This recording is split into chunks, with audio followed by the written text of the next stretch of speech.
Welcome everyone, and let's have a little moment to see who today is lucky to get a notification from us.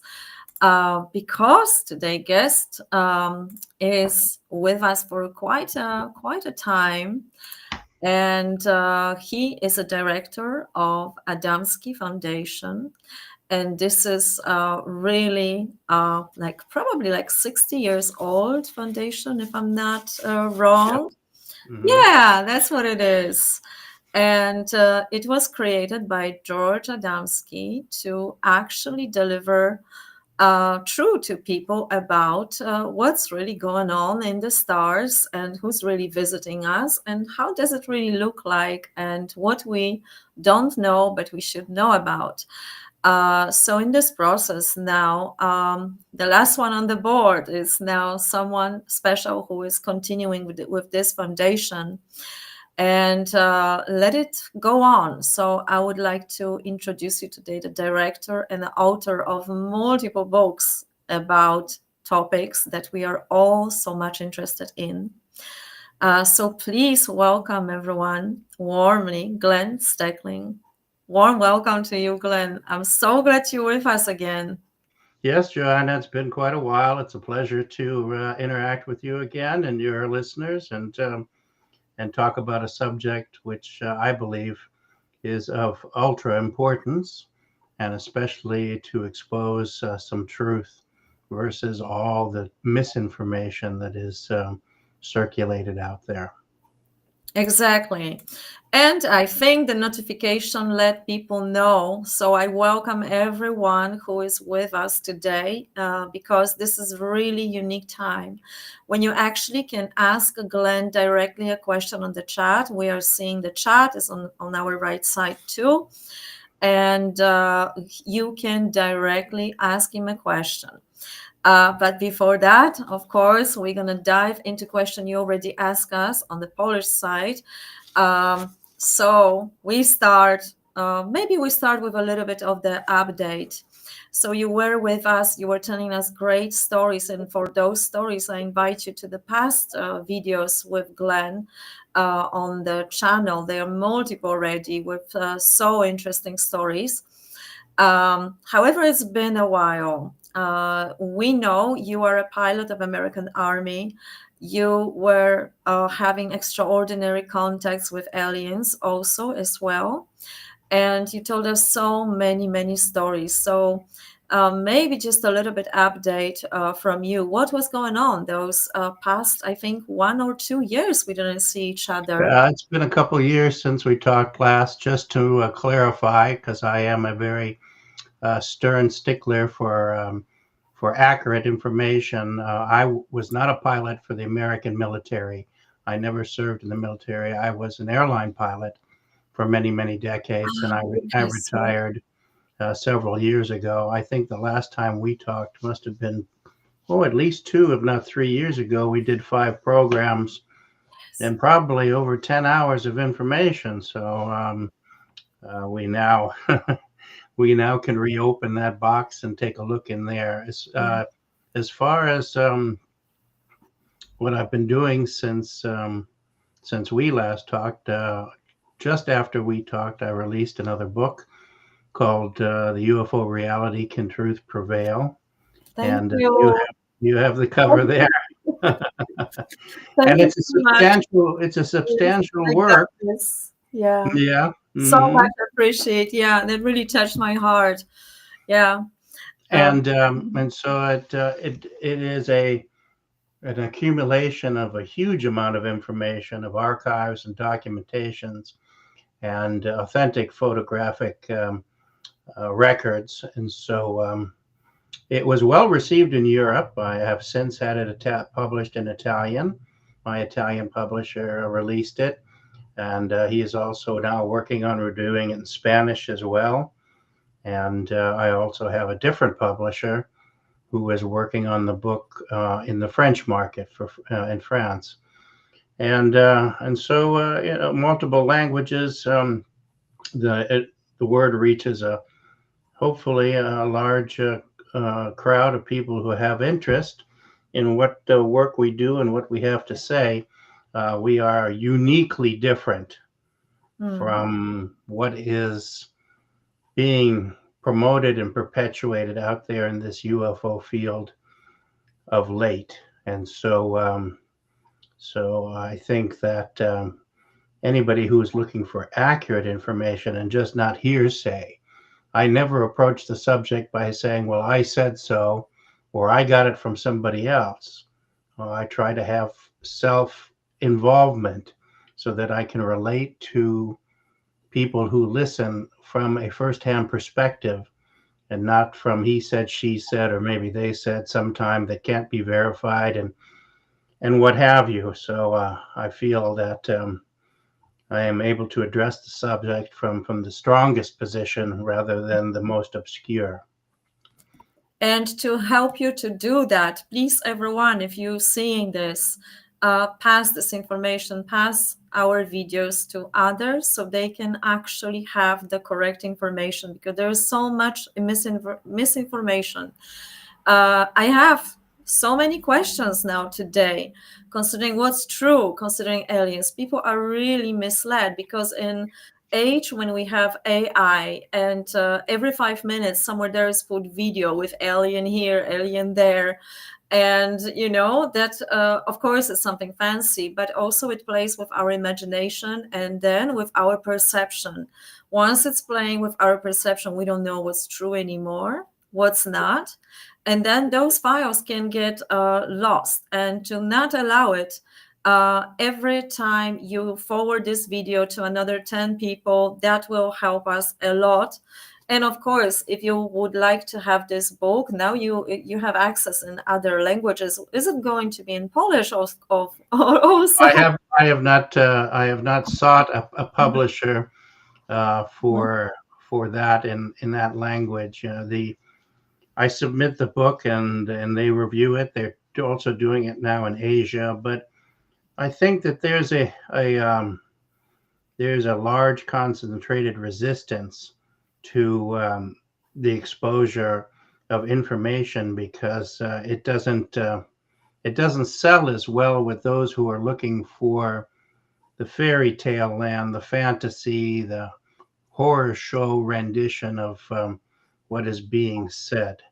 And we're very easily sidetracked, as you mentioned with AI.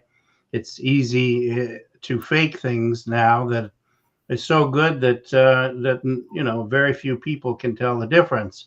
Uh, the problem is, of course, is that those who are out there talking about this subject have no foundation of their own, so they cannot determine what is accurate and what is not.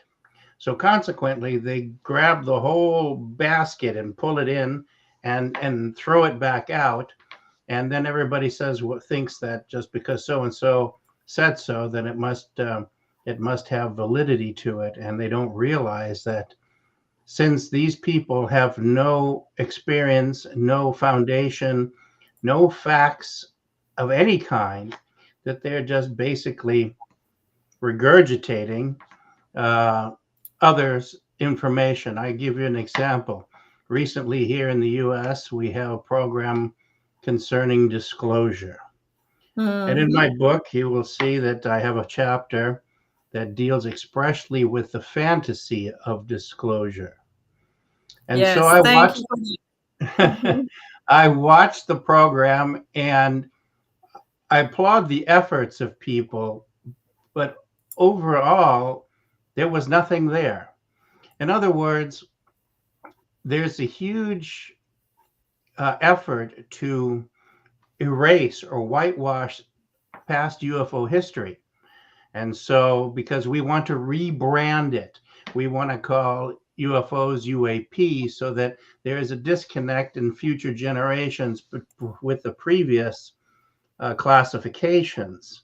And so, if you look, you will find that this type of effort to go to the government and to expose the UFO reality was already conducted in the early 1960s by Major Donald Kehoe and Admiral Hillenkotter, who were both working with a organization called NICAP.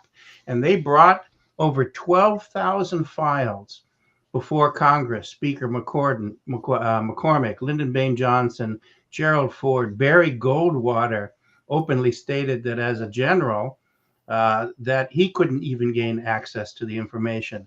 So this same type of activity was already conducted then.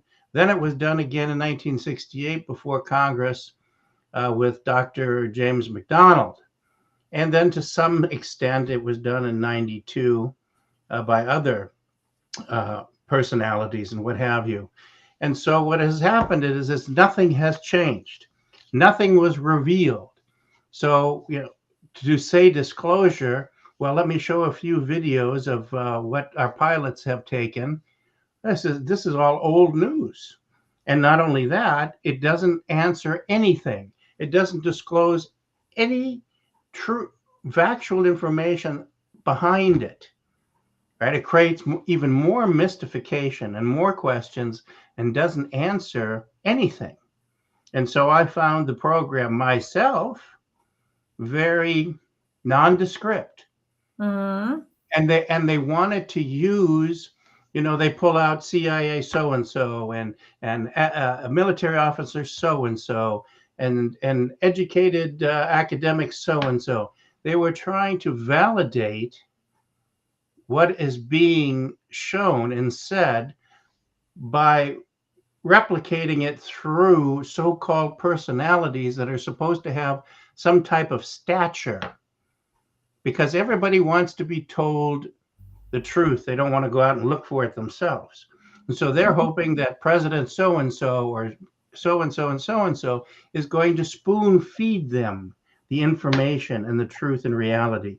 And as I said to some of my colleagues, I said, do you really think that they're going to admit anything that's valid? The only thing they kept saying is, well, we've seen ships and we know that they are piloted by non-humans. Well, they don't claim to have contact, so how the heck do they know they're non-human? And why do they push a non-human agenda constantly? Because we want to perpetuate the thought that anything that comes from outer space has to be non-human. And I think that is a grave mistake, a grave error, because we really don't understand anything that's going out in space. Mm-hmm. And so there was this thing with disclosure, and I've been trying through my own YouTube channel. If you look under Glenn Steckling, you'll see videos that we did that show the Adamski films and talk about different subjects and photo analysis and things like this.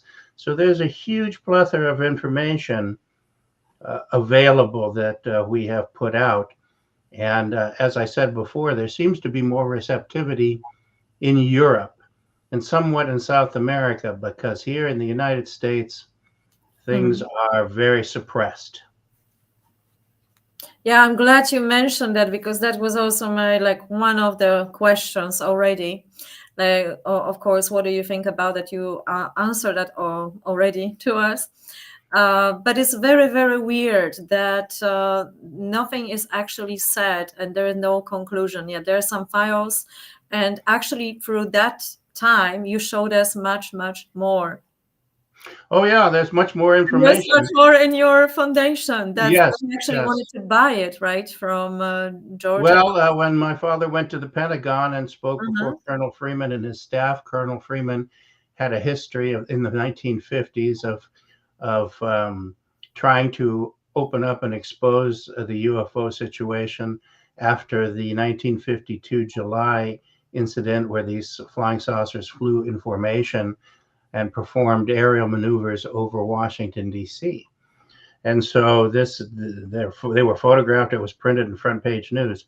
So Colonel Freeman was extremely um, interested and wanting to let information come out. When he saw the films my father showed him, he said they're some of the best he's ever seen in civilian hands. And in the book that you showed, it has a description of that meeting, not only at the Pentagon, but also with NASA and 22 scientists at Goddard Space Flight Center.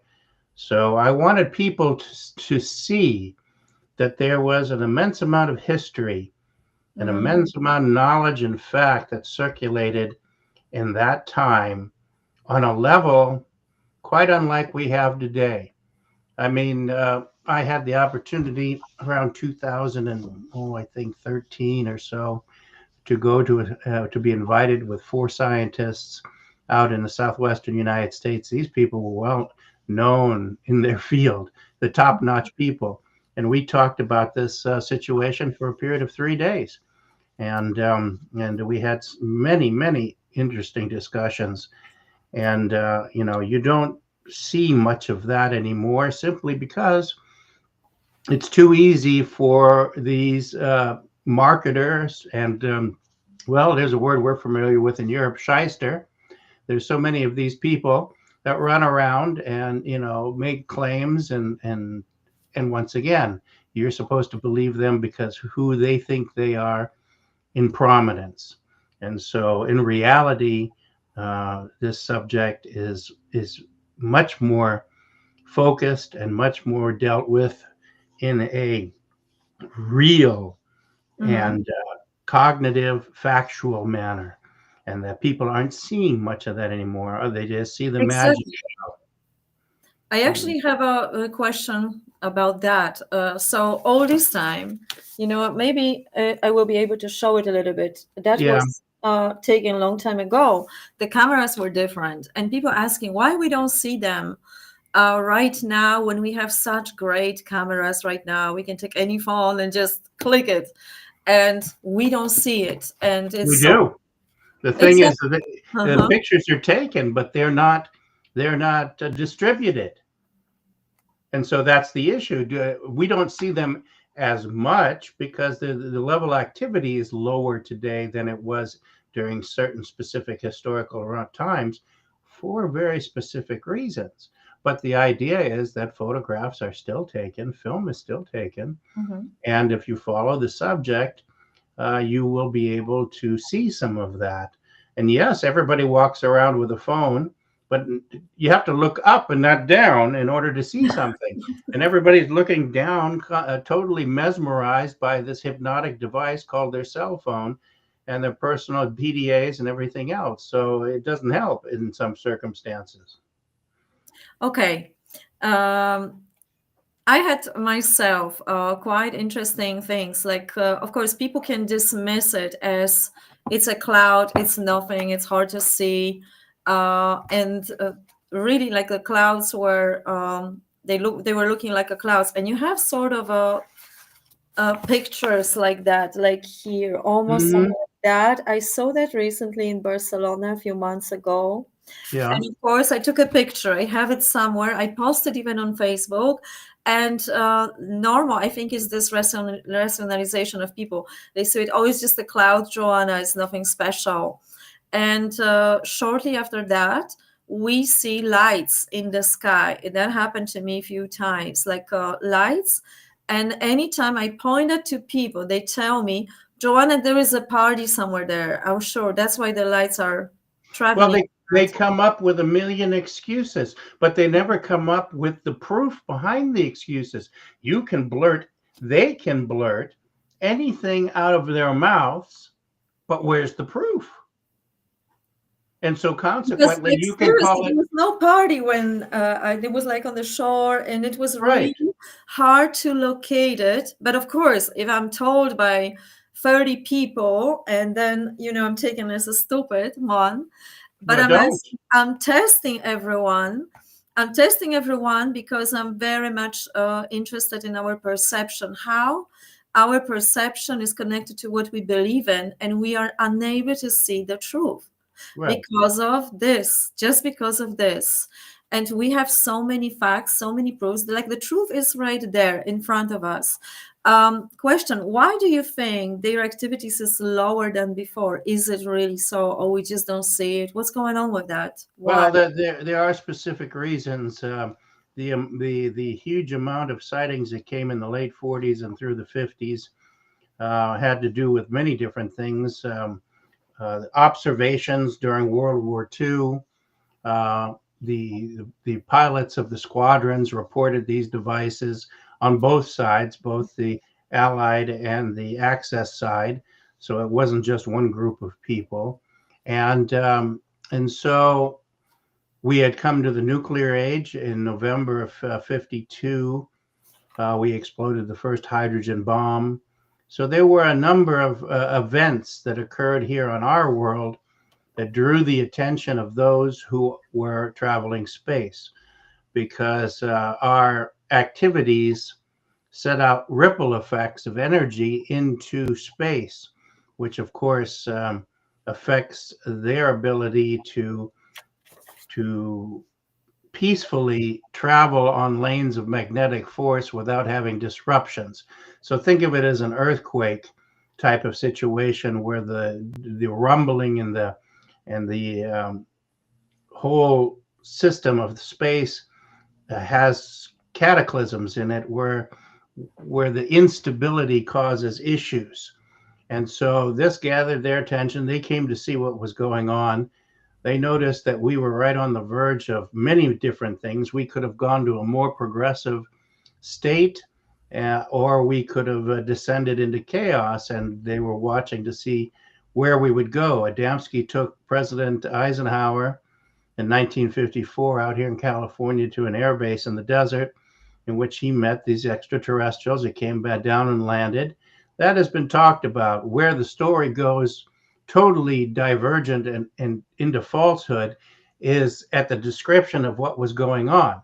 Eisenhower talked with human beings that were piloting these ships. Mm-hmm. And they offered to say that they offered him that said, if you're willing to dismantle or cease your atomic activities, we will give you some technology that will help you in the future development of your civilization. And Eisenhower turned it down. And what others in this field have done is that they have taken and twisted that story and said, well, these were, either tall grays or tall Nordics or short grays or some kind of monstrous things. And they wanted our DNA and they wanted our blood and they wanted this and this. What absolute garbage. Wait, Total garbage. are you talking about the show? Actually, very good one. I watched this one. So I'm curious what is actually true or not is true in this show, because what you just said about going to underground, meeting underground extraterrestrials. It wasn't underground. It was on the surface at the Air Force Base. Okay. So in this TV show, the Blue Book Project, it was set underground. And it was a scene that I do remember to this very moment, that it was a contract between this alien race and humans. And for that, they were doing those experiments on humans for the exchange of technology. No. So this is false. It's totally false. And it's been because we have decided to promote an agenda. Remember, this is information that comes out after the fact. And after the fact, anything can be injected and put into it in order to redirect the emphasis of the entire situation. So what happened is that we ourselves, our intelligence communities, whether it was the Air Force or the CIA that took it over in 1953, they had total control of manipulation of information. And so what they're trying to do is they're trying to use fear as the catalyst and of against UFO contacts. In other words, the UFOs came to all our military and religious and government organizations throughout the world, and they contacted them. And they gave them information, the proof of their existence and their abilities and what have you, thinking that, of course, our leaders who are responsible to answer to us are going to give us the information. And they found out that this wasn't so. They were going to cover it up because they don't want the changes to this world to occur. Mm-hmm. And so consequently, our own facilities have developed this creature feature in order to scare the heck out of everybody and to make them believe that they're in danger, and also to perpetuate the idea that everything that comes from space isn't us. So consequently, we are then the lab rats, the experimental animals, which is total nonsense, complete nonsense. And we are the ones who are projecting our own actions. We would take extraterrestrial and chop them up into goulash and examine everything. We would conduct horrific experiments, and we do in our Actually, that biological was lab. that Huh? was showed. That was shown. Was that real? That interview with the alien, was that real? Oh, it was not real. It was a Mhm. total nonsense. And anybody can develop anything and put it there and say, "Look at this." Remember when the first alien autopsy came out? I remember I was in '95 in Europe lecturing in Dusseldorf at a UFO conference, and that so-called video broke. And I said to the proprietor, I said, "Don't use this. Mhm. This is false." And of course they don't care, because this is a marketing and profit uh, Mm. situation for them. So, of course, they blurbed it everywhere. And shortly thereafter, after they examined the film in a more quiet voice, it was revealed that the clock on the wall was from a much earlier era than the so called autopsy occurred in the 1940s. And so the whole thing fell apart. But every so often, some fool tries to resurrect it, hoping that the people at this time will question things less and just accept what they see as being all new. In the UFO field, what you find is old information constantly regurgitated in order to keep the public's attention and to continue to mesmerize them. And Mhm. that's very, very dangerous. And I'll tell you one thing, Joanna, I know for a fact they're never going to disclose, because the very first fact would be, how do the ships work? The ships work on electromagnetic energy. Well, what's that? That's free energy developed by the planets. Each planet develops it and radiates into space, and you can use these lanes of force to travel on. Free energy means no oil. It means no rubber, no economies based upon the consumption of oil, and and it would totally collapse our entire system. The only just one mere little tiny thing, propulsion. And so they're not going to release that. I mean, give me a Of break. course, They're of not course, cutting because off their own foot so that they think that they can manipulate you. Remember that when the UFO community, the academics, McDonald went before Congress in '68. I believe it was Congressman Rumsfeld, Donald Rumsfeld, who became famous much later as being a Secretary of Defense and what have you, who made the statement when asked, and he said, "The people do not need to know." So your own officials are saying, "We're not giving it to you." And if they do give you information, most of it's redacted or Mhm. blackened. So, and remember, they go through everything, right? As we know with military, you sign secrecy papers and confidentiality papers. Yes. Mhm. And you don't say anything that they haven't pre-approved. Well, if they pre-approved it, what that tells you right there, it's going to be garbage, because they're not giving you any truth. They're not going to expose themselves. That they know everything. They actually have free energy. I Yes. suspect they do have. Of course, I don't have a proof. We officially we don't know anything. But can you tell for sure, because you had actually contact? Absolutely, yes.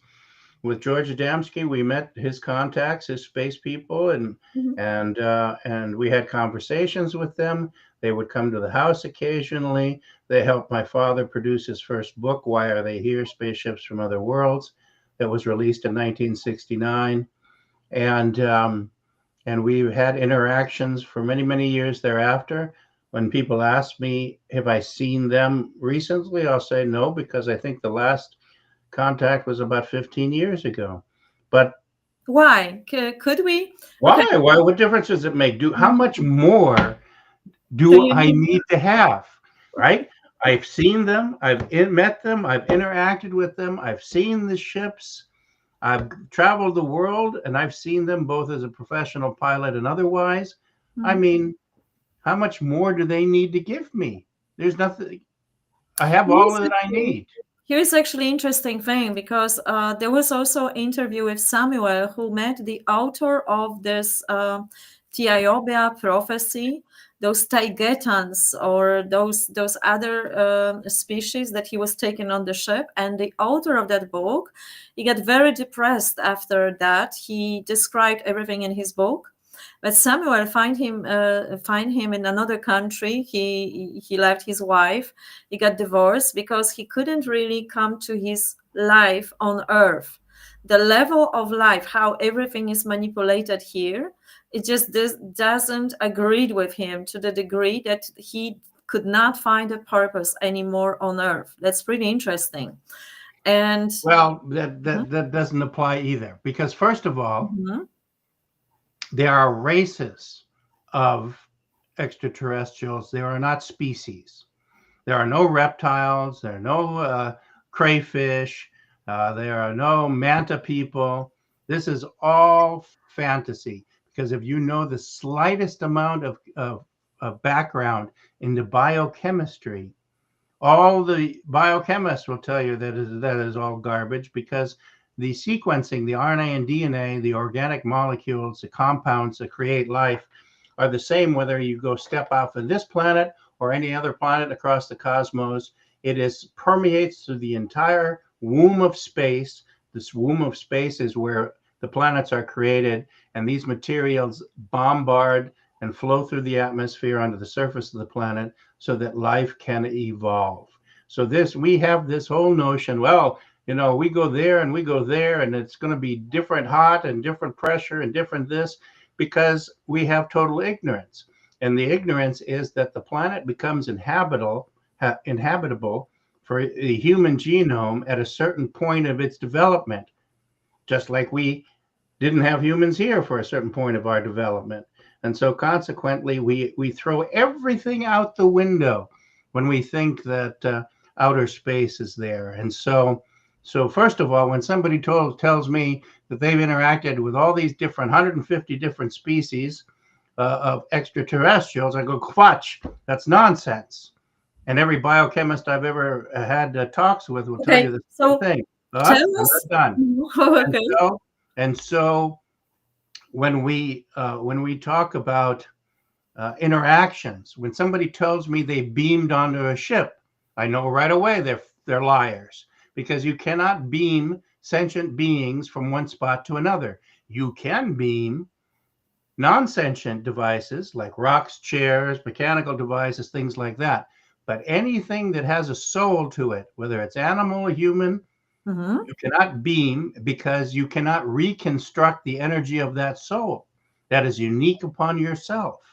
And so all these science fiction replays mhm. of stuff is all telling you that this is not so.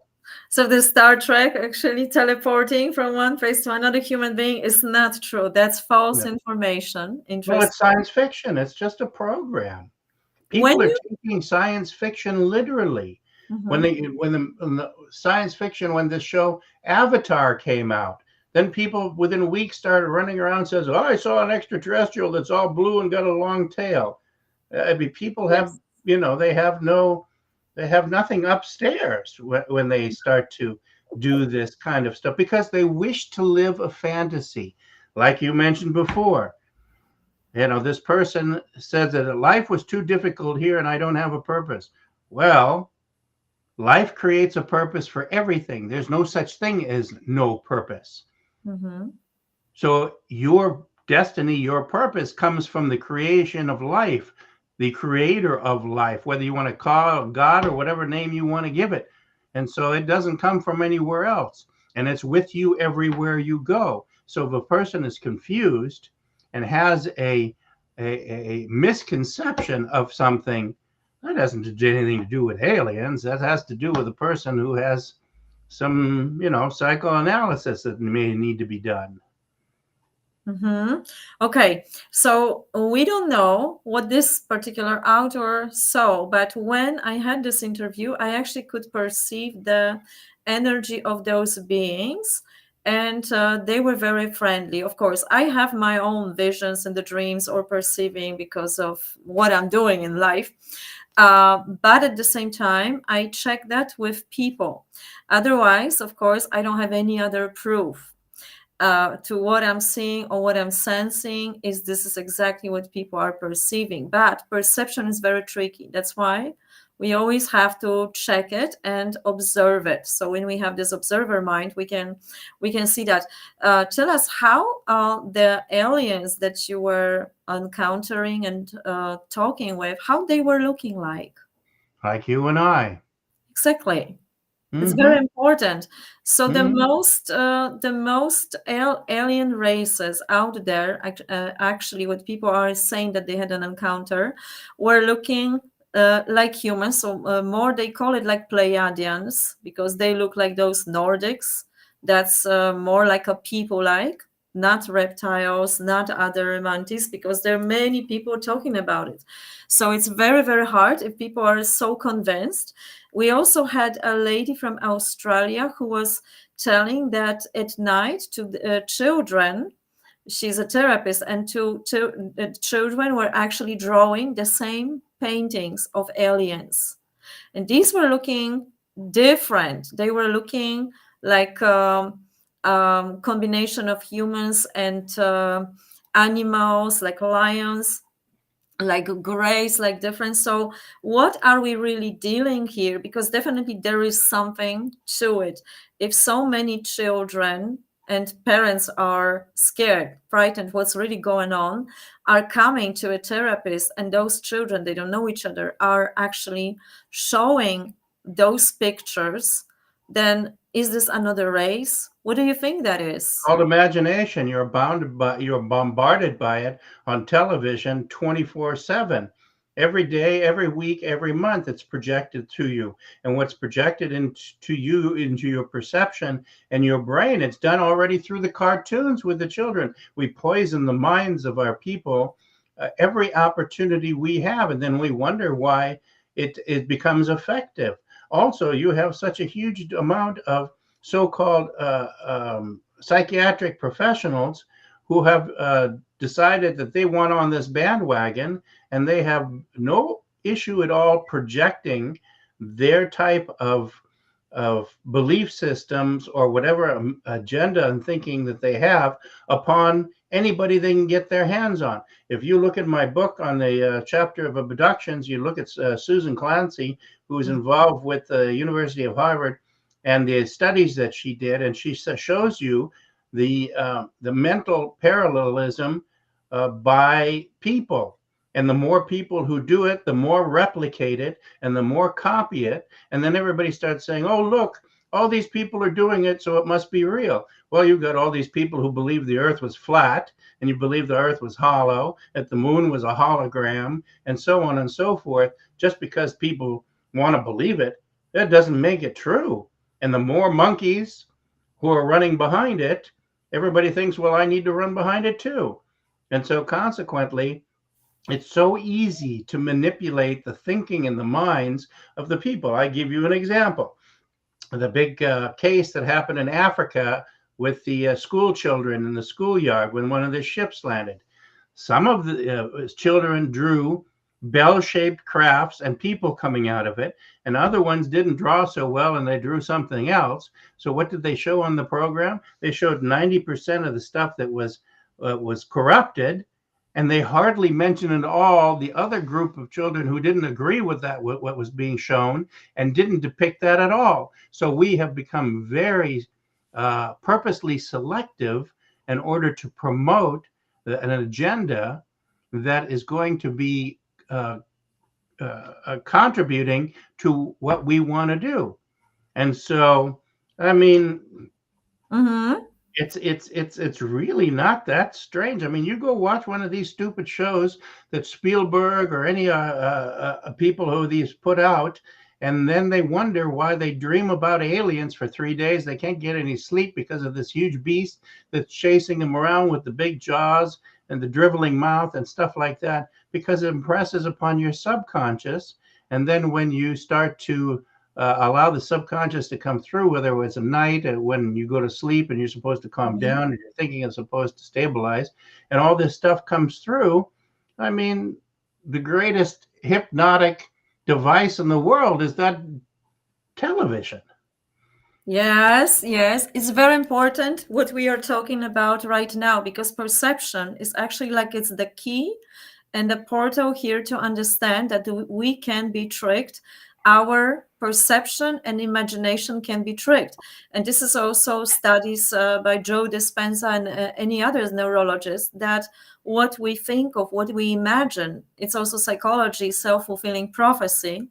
And also the courses and what I'm doing also with people, manifesting your reality, is exactly about that, to withdraw your energy from what you don't want into creating a vision of what you want. And if you keep on seeing it relieving, of course it's gonna be sort of like you're gonna live it, and eventually you're gonna make psychologically different choices, so you're Mm-hmm. probably gonna go a better life in your life. It's very psychological.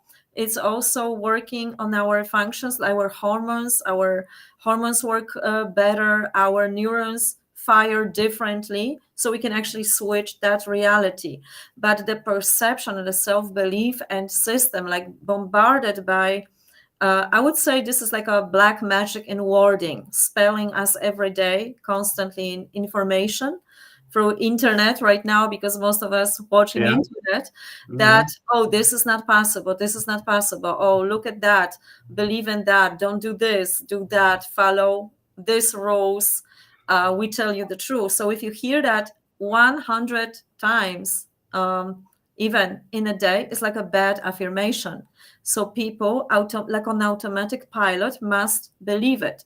So what you are talking about, let's assume it is like a consciousness, like a collective consciousness. Like, it's in a Jungian philosophy, what he discovered, it's like a certain symbols means that, like like a book of dreams. If you dream about flying, you, for example, want freedom in your life. It's like a collective consciousness that we are tapping into. Maybe because we are non-local, or you think about someone calls you. There is like a natural telepathy between people. We That's true. perceive each Mm-hmm. other. We just don't do it enough consciously to make a more actually research about it, more science. At least maybe it's not enough yet.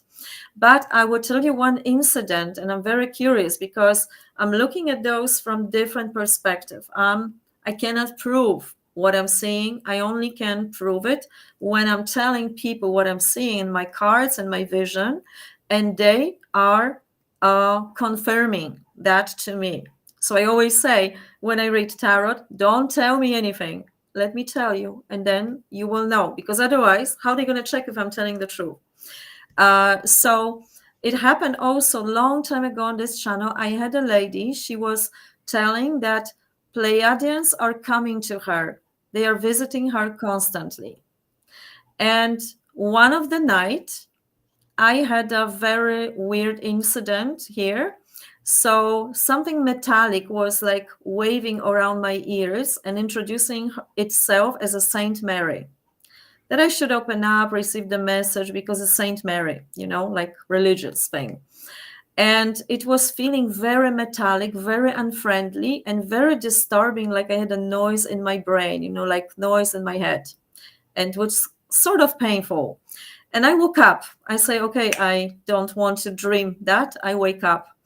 And I look at my phone, and that lady at this hour, it was around 2 in the morning, she wrote me that she just spoke to Pleiadians and they are coming to me right now. What do you think about that? What is there to think about that? How do you know it's Pleiadians? How do you know that it's not the intelligence community? You Exactly. know, What was that? My question is because there was something, but it's very different from the friendly people from the stars that you met. It's very different. Well, all I can say is that there is a dichotomy between the understanding of people, uh, no matter where you go. So there are those who are not so friendly, but there's a baseline Mhm. upon which they operate. In other words, you do not just acquire technology to travel space, which is many thousands of years ahead of us, without developing sociologically as well. And so, if they are not all the same development, that's to be expected, just like you would not have all the same development of people here on this world. And so, life, human life takes on a wide variance of adaptability. You go to the Kalahari Desert and you have the bush people, and they, 3.5 feet tall, 4 feet tall.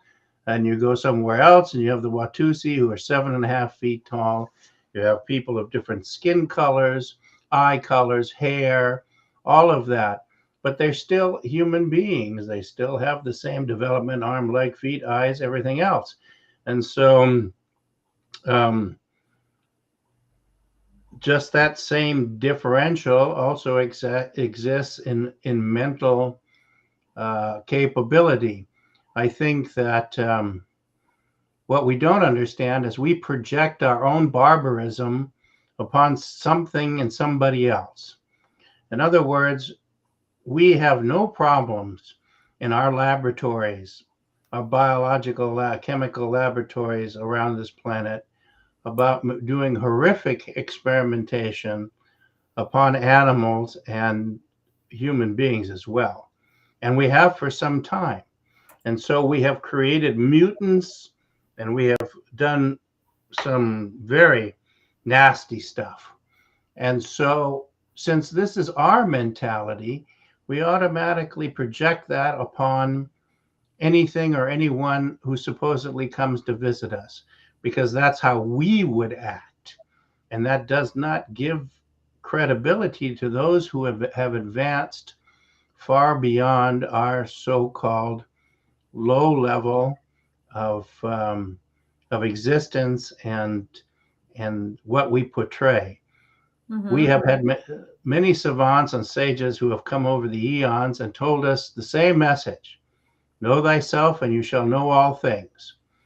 And if that holds true, which it should, that means that nobody can abuse you, nobody can use you, nobody can send you thoughts that are disruptive or distractful or destructive, because you will automatically recognize that this does not come from you, and that you will discard them and realize that this is projected throughout the world by the many billions of people who run around in total ignorance and chaos. And in It fear. becomes and fear. And Mhm. we have to come to realize that the more the masses do it, the less credibility it has, because you are producing people by the millions and billions on this planet.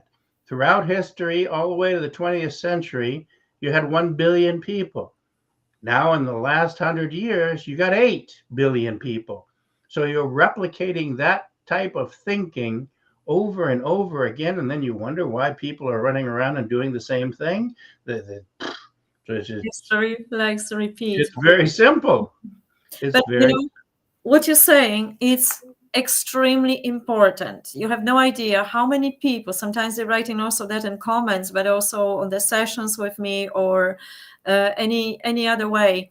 We meet those people who are telling, oh, they spread us with something nasty. So everything is said to create that fear. Because if we do say, I don't accept that, I do not agree with that, if we are feeling that this is not something that is friendly, so you know that they are unfriendly races as well. But just by to a knowing, certain point, to a certain point. to a And certain that point. Mhm. and remember that That doesn't mean that they come down here and abduct you. Why would they need to do that? They have the technology to sit in their ship in orbit, and their instrumentation is able to um, monitor us right now as we talk word for word in separate locations across the globe. They're able to watch us, monitor our body functions, our cellular and atomic functions down to the very most minute. All the scientific information they could ever accumulate without having to step out of the comfort of their own lounge and ship in order to supposedly chase us around like a bunch of chickens. And people don't want to grasp that. They want to say, "Oh, I've got a problem, so it must be the extraterrestrials." Or my boyfriend or girlfriend dumped me, it must be the extraterrestrials. Let's blame it on Every them. every single issue. I don't feel good. I've got this and this. It's somebody else's fault. You mentioned the contrail, chemtrail.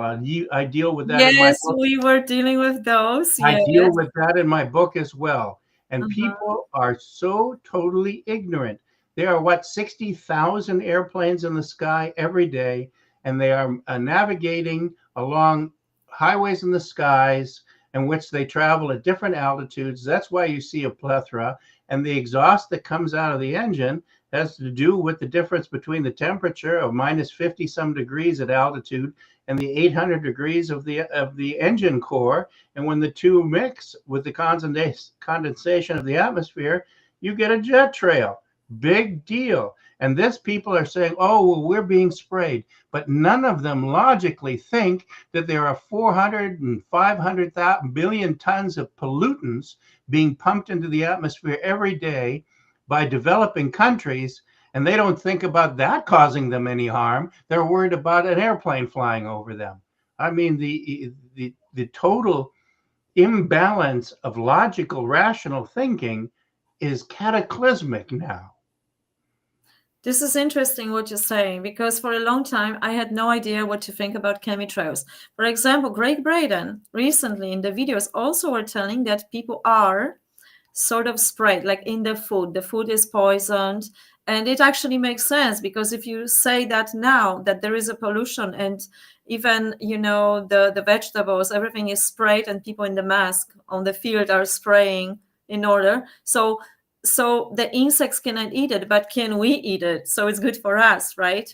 So actually we are in a sense poisoned, but somehow we switch that perception for the certain planes, like, oh, it must be them, not seeing that it's actually spread for real.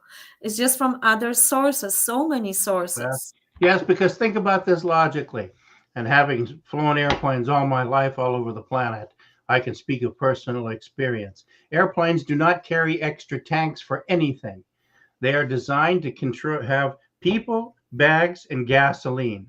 And every ounce is calculated in order to make projections of distance and fuel conservation and what have you. There are no extra tanks in there where you can load up extra stuff. And I've challenged these chemtrail people and say, if that's true, then why aren't you out at airports taking fuel samples or videoing airplanes being fueled?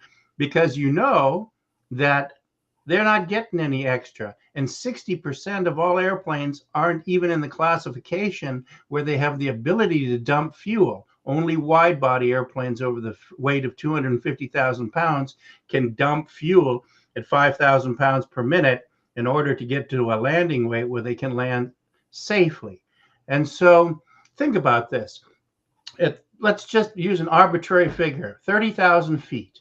Let's say the wind's 100 miles an hour from a certain direction, right? Now, if you would dump something out of that airplane at that speed, where do you think that's going to land? That's going to travel, first of all, at 400 miles an hour out the exhaust, hit a 100-mile-an-hour wind, and go somewhere else. Not only that, for every altitude drop there is, the wind changes direction to an entirely different direction and different velocity. By the time that would get to the ground, it would be nothing but vapor, nothing. That's why crop dusting airplanes and agriculture Below. airplanes have to be within 100 feet of the ground, and it's a very dangerous flying because they can catch telephone wires and things like that, and so they have to be down low in order to even have any hope of catching the target that they're after. And people just don't think. And when you tell them the reality of it, they don't want to know, because that destroys their fantasy, their perception, their imagination. They don't want to be bothered with facts. And Mm-hmm. so that's another reason why I wrote that book. And so I can understand why it's not so popular, because I have sent it out to many of the news organizations, and to a lot of the UFO people in this field. And boy, they were mum. They didn't want to say a word about it. Surprisingly, I sent one to the president, and he acknowledged receiving it. One of the only few officials I have ever seen who did that. And so either here or there or whatever. But the idea here is that we are constantly bombarded. If you think about being bombarded by the chemtrail people, and bombarded by the abduction people, and bombarded by the disclosure people, and bombarded by the grays. And while we're on saying that word, let's define that. The grays are nothing more than robotic construction. They are not sentient beings. Every ship carries a robotic. Older ships have mechanical robotics. Newer ships have androids. And so consequently, these mechanical, non-sentient constructions is what sometimes people run into. But Okay. they have let me finish here.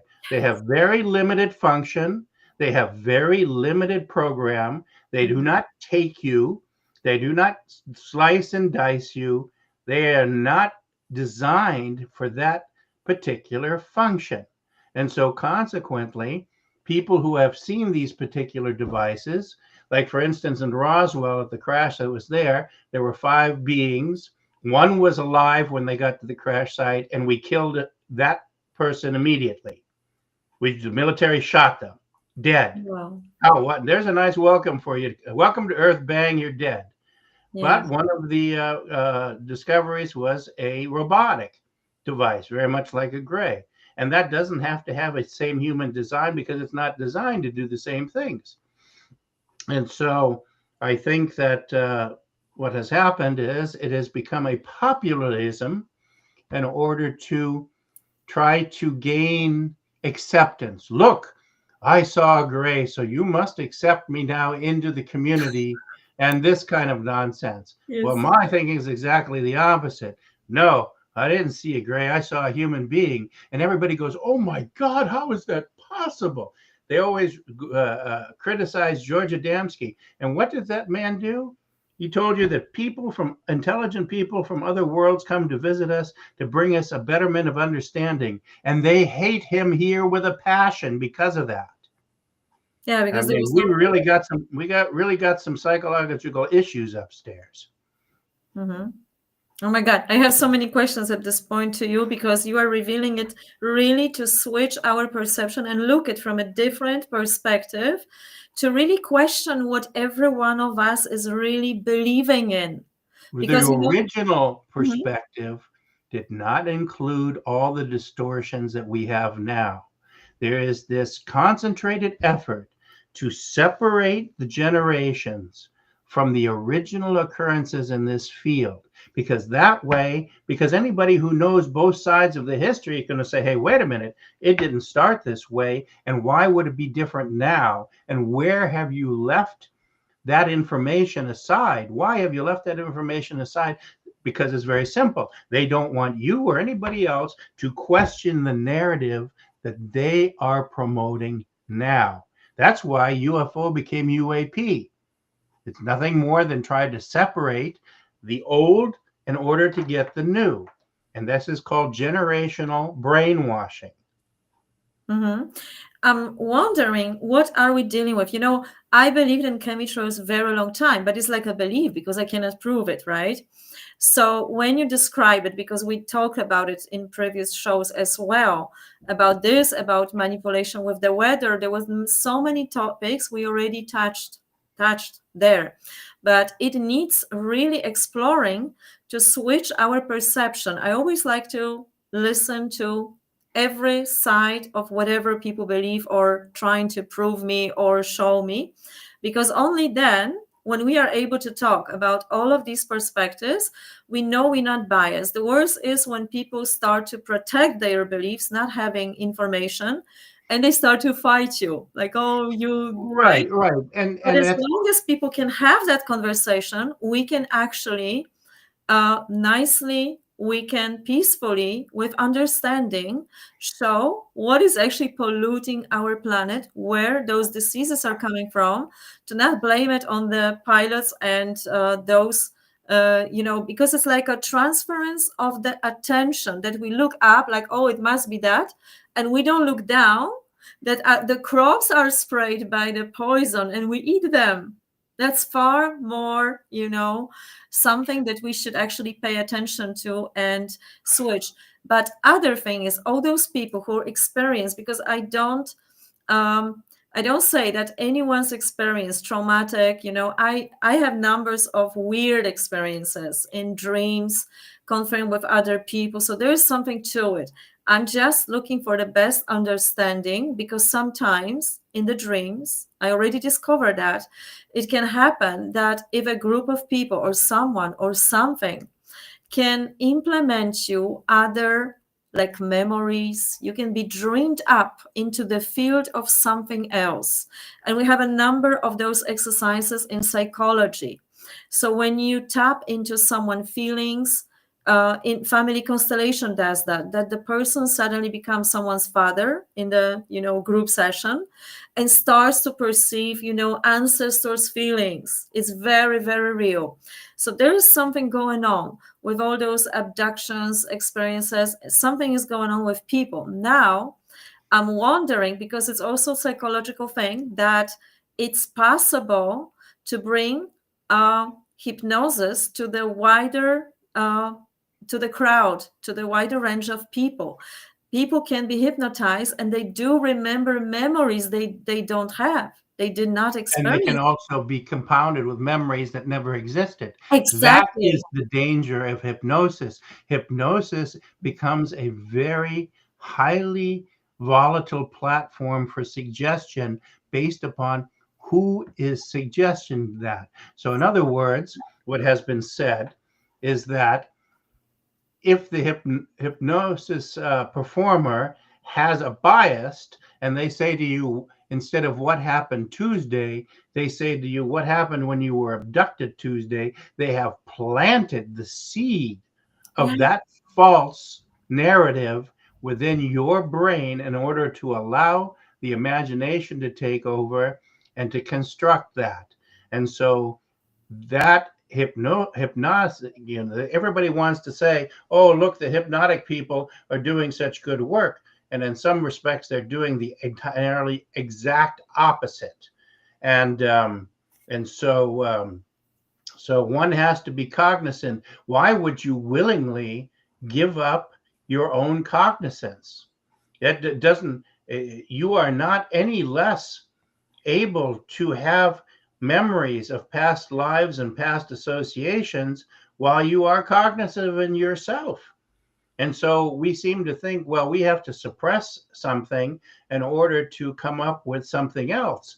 Isn't it better to educate from the beginning so that we can have these memories naturally on our own and not have the jurisdiction of Implemented. somebody implementing something or implanting something? And while I still have the thought in my head, yes, seeding the clouds does happen. We have helped, and there's nothing wrong with that, because anybody who knows water and rain understands that that rain does not manifest itself without a particle to collect itself to. And so it takes a particle of dust, and as it goes up and down in the cloud there vertically, it becomes heavier and heavier as it continues to accumulate water until finally it gets heavy enough to fall out of the bottom as precipitation and rain. And so, in order to try to get rain in areas that were very arid or have that's change in the climate, because affect crops and livability and stuff like that, we have tried to seed clouds. That's not the same thing as dumping a whole bunch of toxic chemicals on everybody. And that's not to say that the military or other organizations haven't at one time experimented with dropping chemicals upon people. In the book, I admit to that, and I give a couple of cases that are Thank you. well known. And so, consequently, but that doesn't mean that every jet trail that goes across the top of your head by the Doesn't. thousands is somebody else trying to spray something on you, and then you can use that as an excuse and say, "Oh well, Had a headache. Yeah, because that's what I people yeah." started to do. Yeah.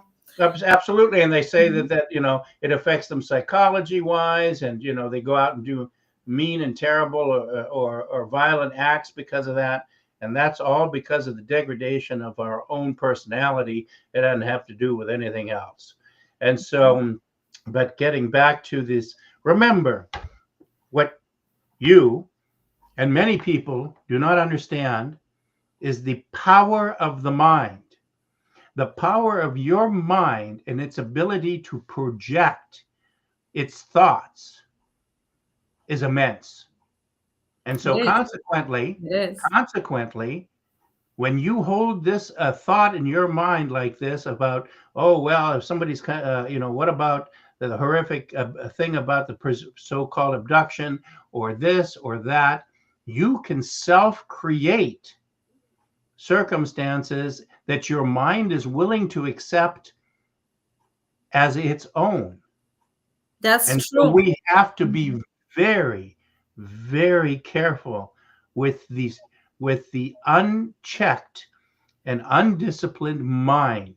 We are creating things on our I can use my own mind to create projections, or what you would call thought forms. The Egyptians did it all the time. They would Yes. send their enemies thought forms in order to scare the holy hell out of them. And that's why the Egyptians kept so many cats, because cats will recognize the thought form energy, jump up and run through it and dissipate it. And so consequently, that whole thing of what we would like to call black arts is nothing more than a manifestation of our own mind. We have so little comprehension of what the capabilities of what we can do ourselves, and we do it arbitrarily and oftentimes in ignorance. So you cannot just take dreams and say, oh, they have some significance. The significance can be, did you get enough sleep? Did you get enough rest? Are you having relationship issues? Did you see something on TV that promoted that into your brain? You can go through a whole genre, a list of things that can impact you to create unnerving dreams. That doesn't mean that every dream has a specific uh, uh, reason or a specific meaning to it. It has to do with the conditions of the mind and the person at that particular moment. Now, can some things have greater significance? Of course. But boy, you got to know what you're doing to be able to designate the difference. And the Mhm. more we live in a mind society and the more we accept a mind type of expression, the less we are getting closer to our true selves and farther away by becoming one of the sheep. Mm-hmm. Yes, you actually now we go in a little bit into different subject because dreams topic is actually my topic. I'm writing books about it also, but it's very important what you just said because it's very true. If the mind is not at ease and you are recycling what is going on in your life, you cannot have clarity in your dreams. You cannot even understand the messages. Everything is chaotic and people need to actually work this out in reality before Mm-hmm. they even have access.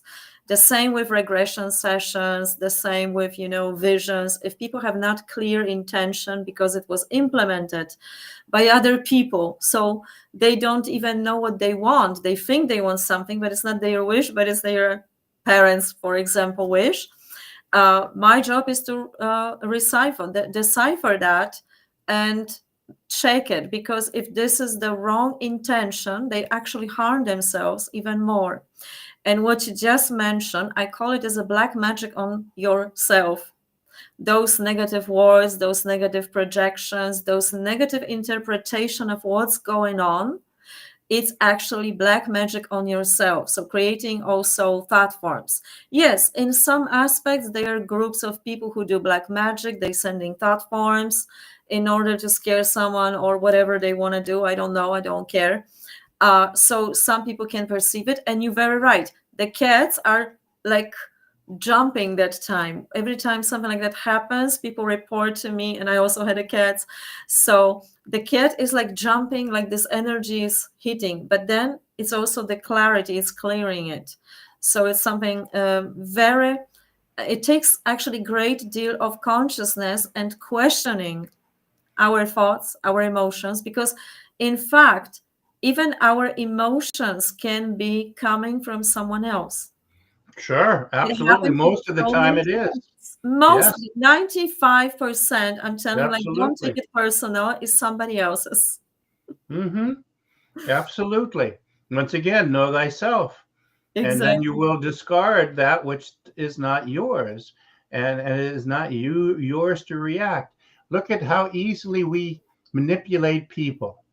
Um, if we want disharmony and discourse, we can easily manipulate people to do things that they normally may not even think about doing, right? Uh, let's say I want to mobilize a group of the population in order to riot or do this or do that. Well, that's very simple. You grab a sample of them and you do something nasty to a woman, a child, or what have you, and all of a sudden, and And you point wave and you wave a certain flag, and all of a sudden everybody's ready to go to war over something that they have no idea about, because we don't value our own thoughts and our own thinking. That takes too much effort. And so the bottom line is the responsibility goes upon each one of us in order to maintain things. My issue with hypnotism is those who are looking for an easy way out.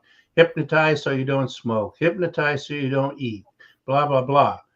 But what you're doing is you're giving up a portion of your own will and individual thought to somebody else. somebody else. And Yeah. that does not benefit your situation, because as soon as that somebody else is no longer exercising their control over you, then you find yourself more and more dependent upon having them around you in order to survive. And so you cannot give up yourself in the process. Whereas if you learn the hard way through disciplining of your mind and yourself, then you're more apt to benefit individually wise, so that you can kick these particular habits that you find destructive away. You can't rely on outside influence in order to always take care of your problems. That doesn't work. Mhm. That's what you just said is crucial, because so many people believe someone else as a specialist. And anytime, like it's happened so many times on the private sessions with me, that someone trusted someone and not only lost money, because that's the least, but all of a sudden the company goes down all of a sudden, because the certain, like almost like this spot forms portion of energy that other specialist who's maybe doing black magic or whatever is probably affecting this person. So to undo it, it of course takes time to bring the power back to the person that went to that specialist, you know, because it has to be another, believing in the self first. Otherwise, yeah, but that's like a huge another topic. Let's go back to your friends. Okay, go ahead. Let's go back to your friends. I have so many questions too, so let's hope we manage some of them. There was something about Elon Musk. Like, did he receive that technology? So, is he doing this blacking out our sun, technology? Where is he getting that technology from? Is it possible that some aliens races are giving to him? What's going on? What do you think? Who is it that you're talking about? Elon Musk, like he was the one that he wanted. Elon Musk. Oh, Yes. no, no, I think that in Mr. Musk's case, he has very cognizant memories of where he came from, and where he comes from. They are living a far different society, and he carries that within him. and he tries to promote it here because that is what is naturally more comfortable for him. And so, it's we've had so-called captains of industries, as they described in the ancient times.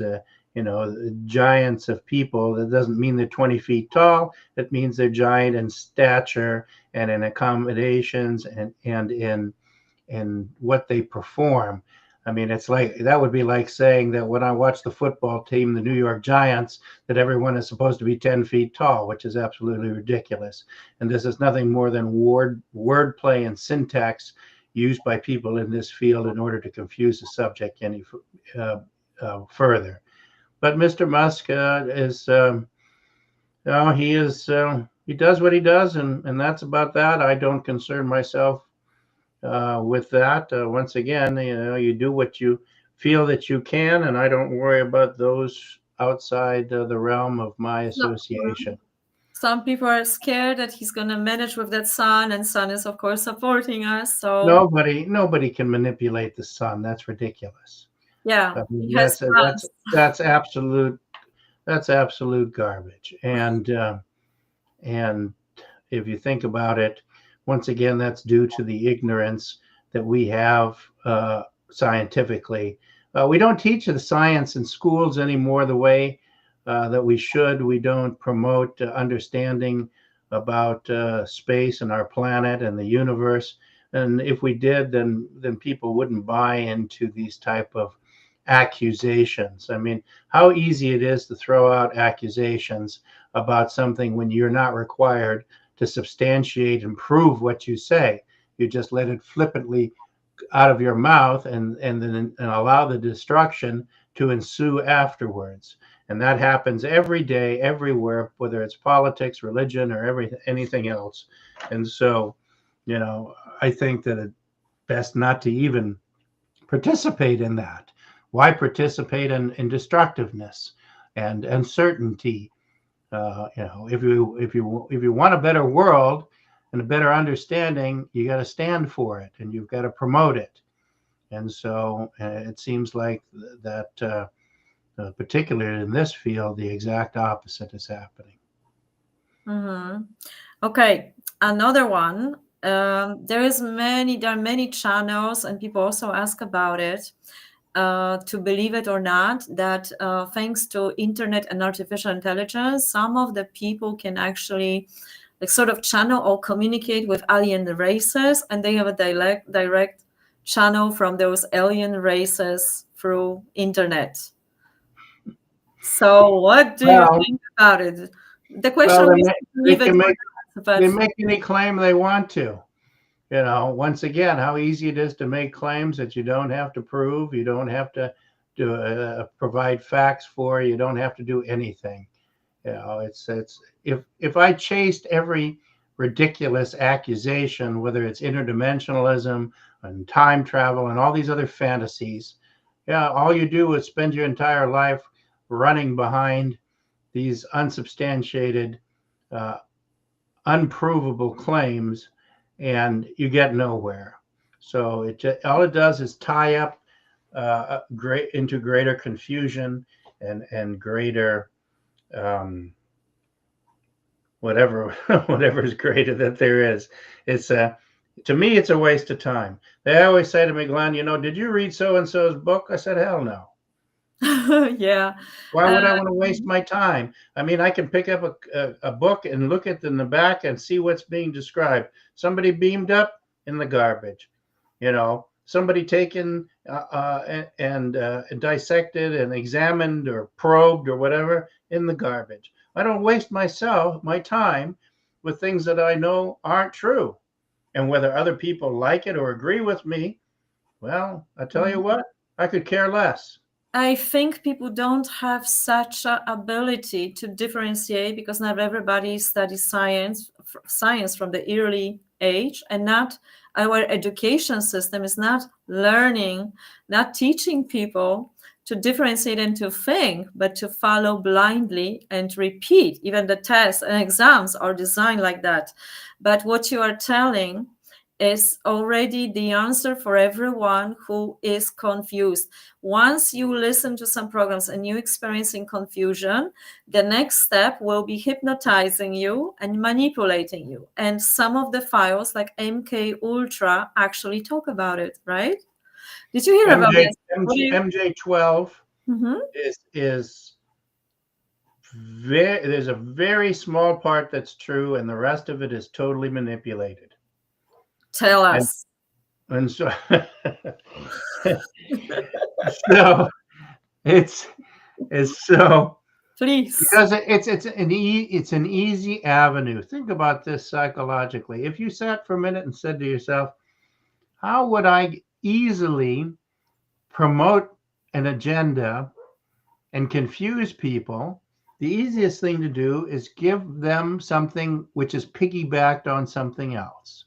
They've Exactly. done this with Roswell. They've done this with MJ12. They've done this with a number of studies and documentations and releases because they want ultimately to keep the truth from you. They ultimately want to keep any global significant change from you. And so consequently, they use all these little things, the war in Ukraine, the this and that, so many small little petty conflicts elsewhere on the globe. All this does is fuel the military industrial complex and the sale of arms and the money in the pockets of the people who own these particular complexes and the stocks and things like this. Once again, a continuation of the same old agenda on this world by those who control the money and the power. And so, you know, don't let yourself get pulled into it. It's that simple. Mhm. They could have peace. They can have peace anywhere in the world you want. If you do, if you take away the weapons, then what are they going to fight with? Throwing stones at each other, right? And so we sell them military hardware, and then we go, "Oh my God, what do you mean they used it? Well, what are they supposed to do with it?" And isn't it It's funny like that the people absurd. who isn't it funny that the people who are so poor that are having trouble feeding themselves manage to find somehow enough weapons and ammunitions in order to keep on fighting? That's a good point. Yeah. So once again, know yourself and don't become pulled into it and distracted by it. Hmm. And You know, so there's so many now new YouTube channels, or actually not new. They're like raising, but many specialists, they claim they are former CIA agents, or and they are like huge. There's like a million viewers on their channel, and I was always wondering what's going on there, because CIA would never show the hidden files to the public, especially in America, so other countries could just, learn from that. So now they openly they talk about MK Ultra, they talk about hypnosis, manipulation. How is it possible to hypnotize a person, um, to kill someone else? How that was used during the wars. that's easy. We've been doing that since the 50s. Yeah. So they say some of it, but is it everything so true? Because of course this knowledge exists, and there were actually scientific there was scientific research how in China, how they were telling like what is the procedure to be friendly first, those Americans, and they were converted into Chinese, army. Yeah. Yeah, well, the manipulation of the masses of the people has always been a pastime of those who have power and want to play games with it.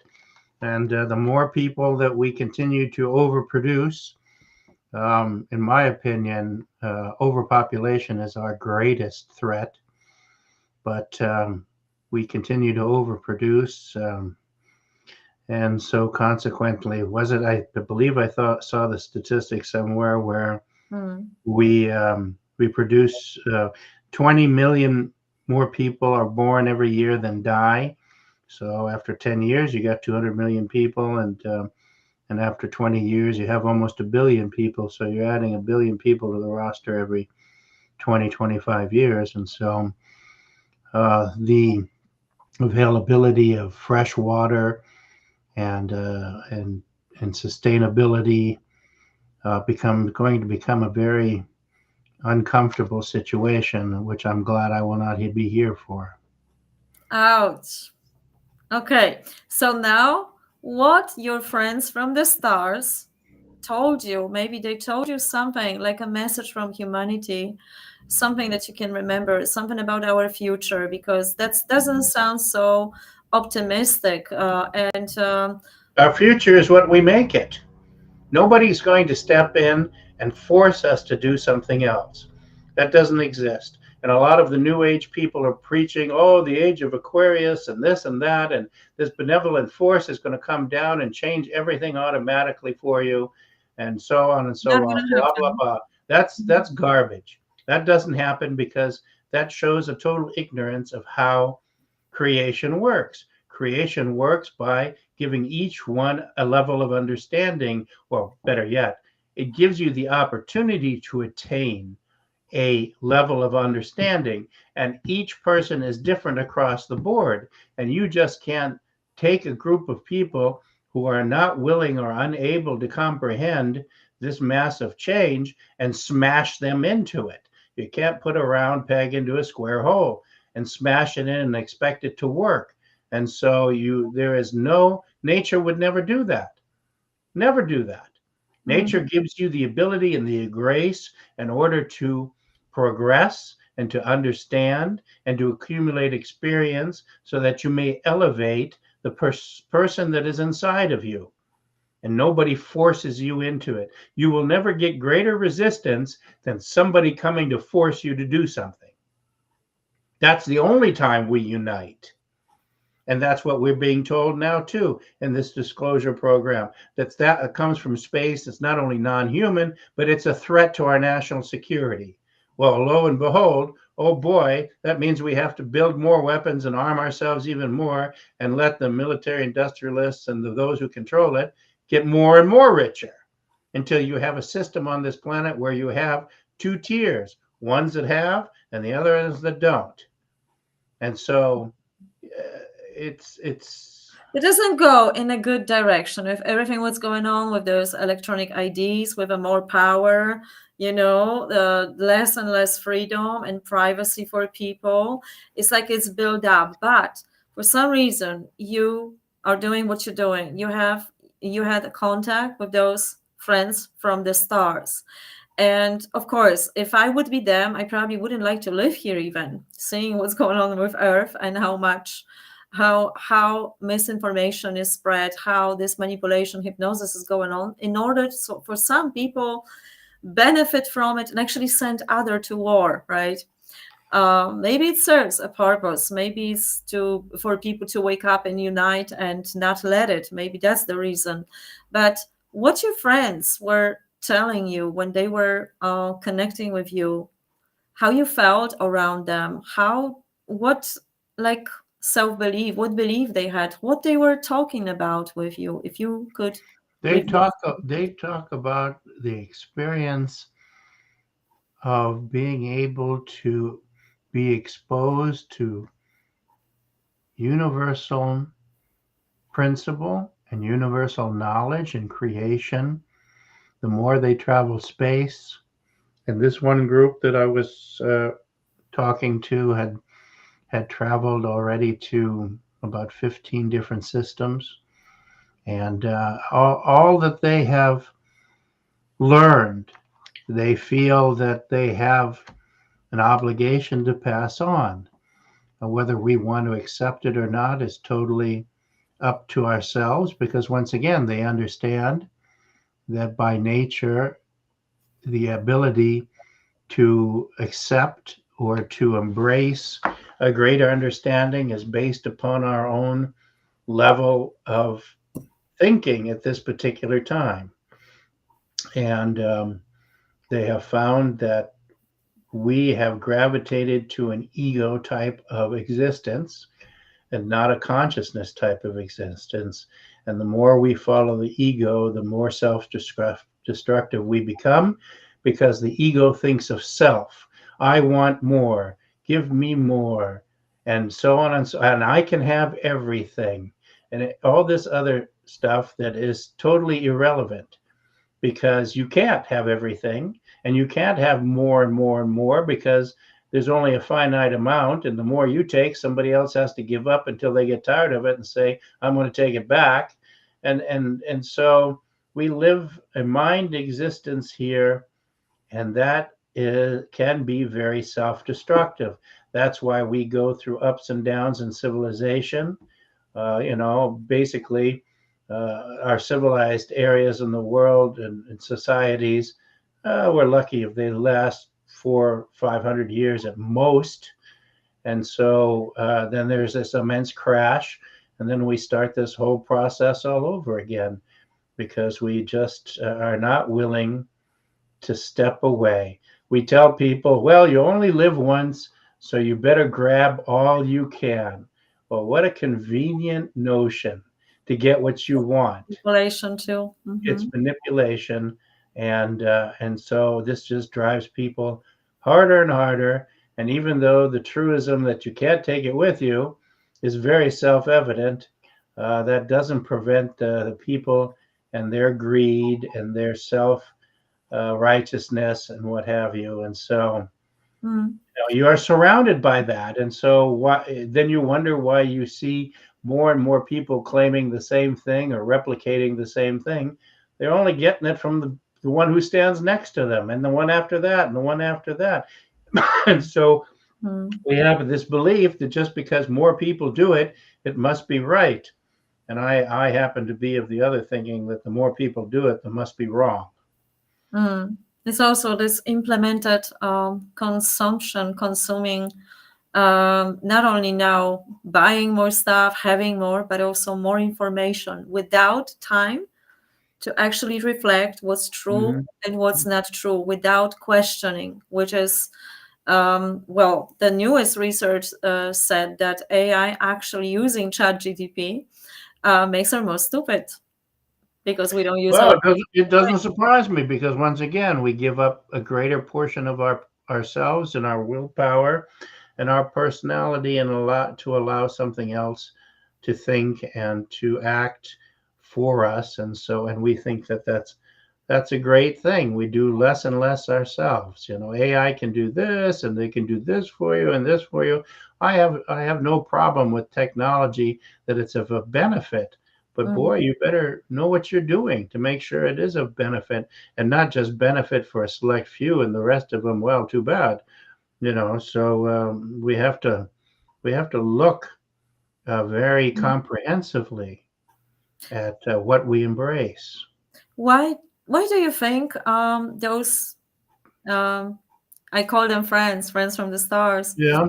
um, why they chose Adamski Foundation, you, to pass you this information among so many people? Because apparently they tried already with governments and didn't last, didn't work out very Well, much. they got to try it with somebody. Somebody always asks the question, why GA? And my answer is, why not? I mean, George was an extremely open, perceptive individual. Uh, he had already been approached earlier in his career. Uh, People have little to no comprehension of the real story behind George Adamski, and then we have organizations like this one in the Netherlands who just make stuff up in order to give themselves prominence, because they're trying to take over. And so there's this constant infighting going on, not only between the people who want to proclaim him wrong, but then they want to proclaim credit for it. But long story short, George was the ideal individual, and they picked him, and he proved to be a good pick. Others that they contacted were not. And so a large number of the so-called original contactees had little to no contact. Some of them had a singular experience and made up the rest. Some of them just made it up to begin with. And Mm. so consequently, um, that they tried that as well. And so, and they contacted other people in other countries, the twin sisters in Norway, the lady in South Africa. They worked themselves around trying to figure out who was trustworthy. And somebody Yeah. asked me, what do you think is the greatest attribute that they're looking for? And Mm, I say trustworthy, because unfortunately, we are not trustworthy as a people. Our word means nothing. Our intent means nothing. We change it on a moment's notice anytime our own self becomes involved. And so, in order to find somebody trustworthy on this planet is mm. a heck of a lot of work. So they must have been really disappointed, but somehow they succeeded. They found few people in on Hmm. this planet. Hmm. Did they connect all of you so you can actually make sure? We had that conversation privately number of times, and I think it's time to mention it publicly about protecting of people's life work, how to protect so the future generations will how to make sure that future generations will have an access, because yeah, sometimes I'm losing faith in humankind and sometimes I'm believing so much, like if not we then who.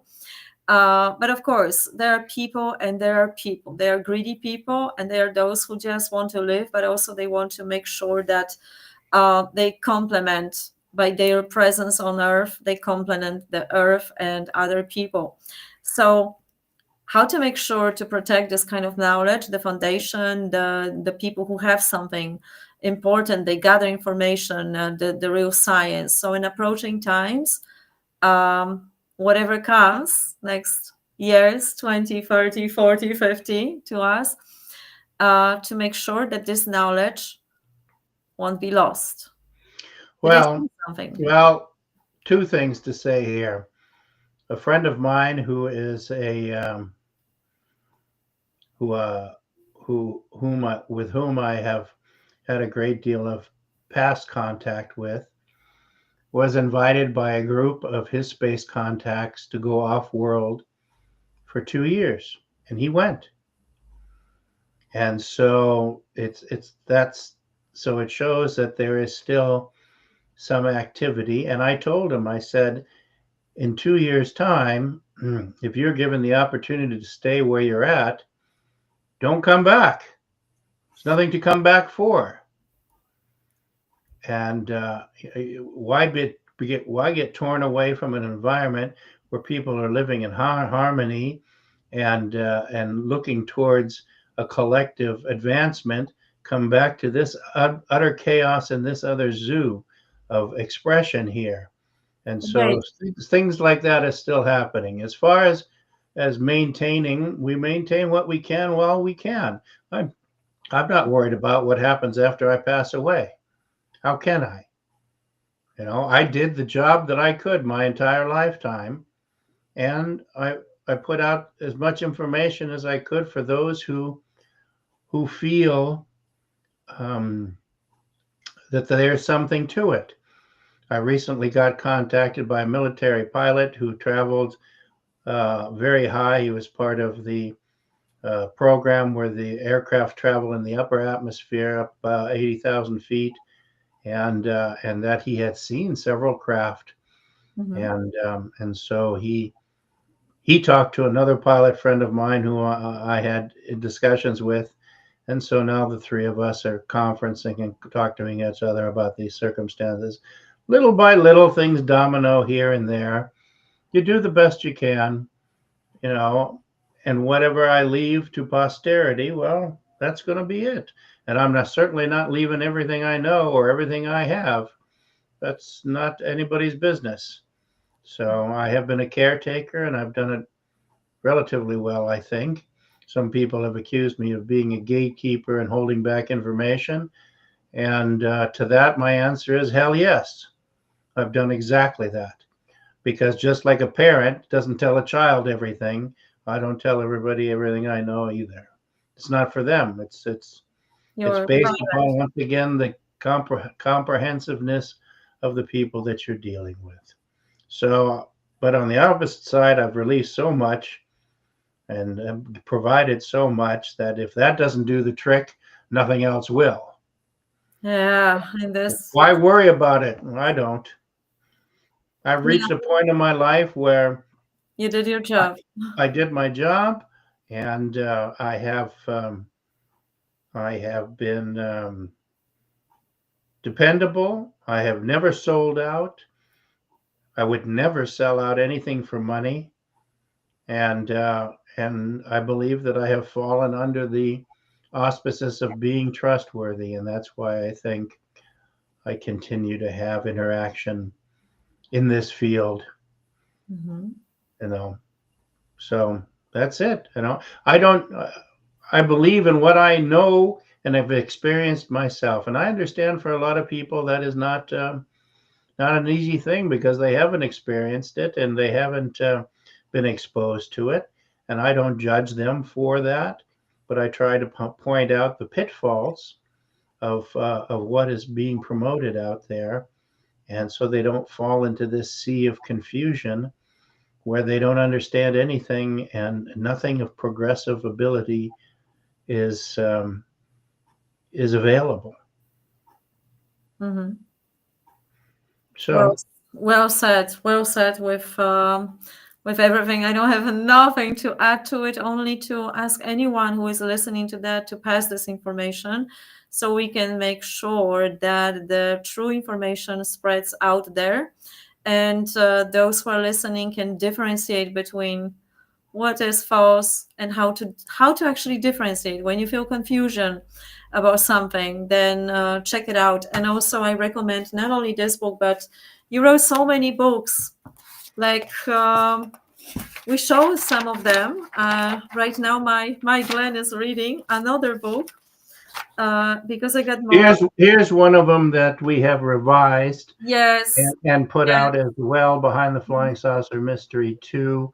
And that is also with the publishers for the French, Spanish, and Italian translation and publication as well. And so there, you know, we have probably, well, we have George's books, Inside the Spaceships and Flying Saucers Have Landed, and that book, Flying Saucers Fell Well.